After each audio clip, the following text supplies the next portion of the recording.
Hi guys, I hope you will find. Rabindranath Tagore का जन्म 7 मई 1861 को कोलकाता में हुआ था। इनका पूरा नाम रविंद्रनाथ ठाकुर था। इनके पिता का नाम देवेंद्रनाथ टैगोर था तथा माता का नाम शारदा देवी था। इनका जन्म कोलकाता के एक धनी परिवार में हुआ था।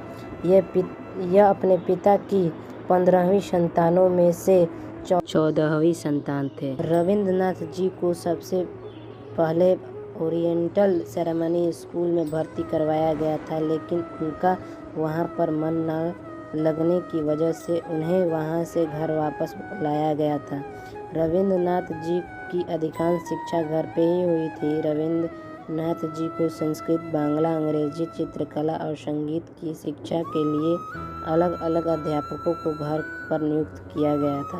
1875 में जब टैगोर 14 वर्ष के थे तभी उनकी माता का देहांत हो गया था। सन 1868 से सन 1874 तक उन्होंने स्कूली शिक्षा प्राप्त की थी।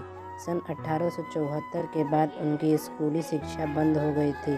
17 साल की उम्र में वकालत की पढ़ाई के लिए इंग्लैंड चले गए।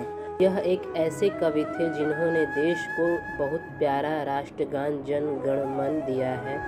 उनके कुछ महत्वपूर्ण कार्य हैं गीतांजलि, अमर सुना, बांग्ला, घर बेघर, रविंद्र संगीत इत्यादि। गीतांजलि के उनके महान अंग्रेजी संस्करण लेखन के लिए 1913 में उन्हें नोबेल पुरस्कार से सम्मानित किया गया। वो पहले भारतीय और पहले एशियाई थे जिनको यह सम्मान प्राप्त हुआ।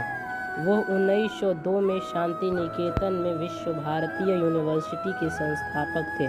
जलियांवाला बाग नरसंहार के खिलाफ एक विद्रोह में 1919 में ब्रिटिश सरकार द्वारा दिए गए एक ऑर्डर नाइटवुड को उन्होंने अपने देश के देशवासी के प्रति अंतिमहीन प्यार के कारण वापस कर दिया। इनका महान लेखन आज भी देश के लिए प्रेरणा देता है।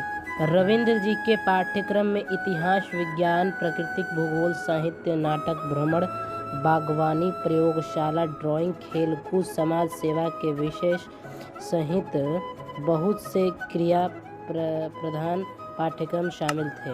उन्होंने भ्रमण को ही उत्तम शिक्षा की विधि मानी थी।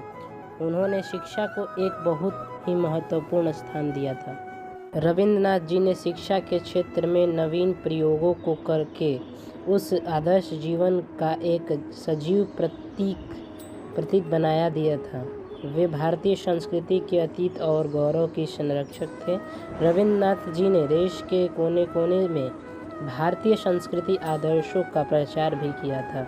रविंद्रनाथ जी का निधन 7 अगस्त 1941 को कोलकाता में किडनी इन्फेक्शन की वजह से हुई थी।